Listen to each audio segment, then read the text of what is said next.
Hi there. This is another video.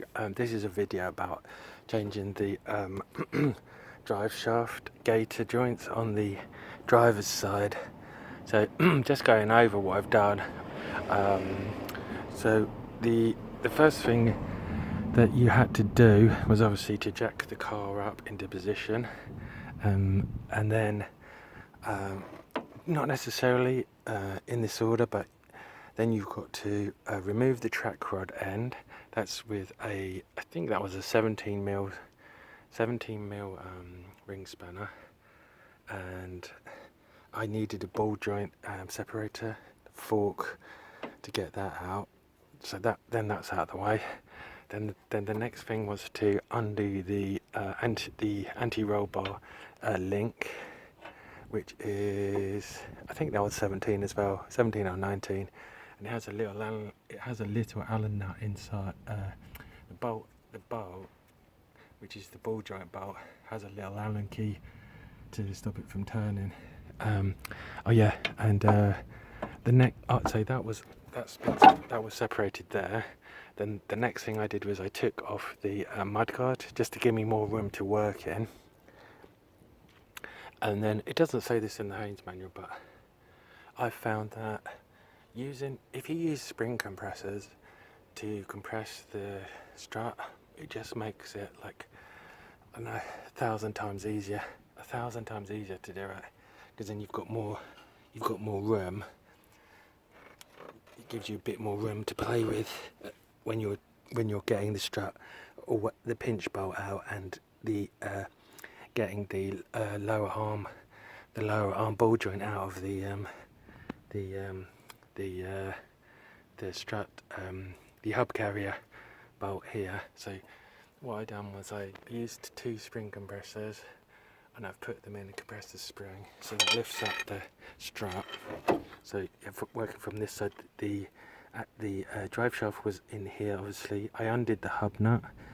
You unstake it with a small metal chisel, and then undo the hub nut, which is that was done up to 215. But luckily, I was able to get it out with just a torque wrench. Then I needed to get my ball joint separator tool, which is a laser tool, and then I hammered that between that. This stub was actually in the bottom of this joint. So the way I got it out was I hammered my I'll do another video as well, but I hammered my ball joint, my fork from my laser tool fork into this joint, and then it opened it up, and then I was able to, just because I'd made the strut a bit shorter with the spring compressors, I was then able just to pull that out, and that's de-separated the. That's what you need to do. That separated the. I don't know if you can see. I need to put the flash on. Maybe I'll come back and do it again, I guess. Let me see. Oh yeah, that separated that joint. That's been separated now. And then all I had to do then was I took out this joint. This was the intermediate bearing bracket. That was on there with just 2 small nuts. Undid that, and then it just came out. So I had to use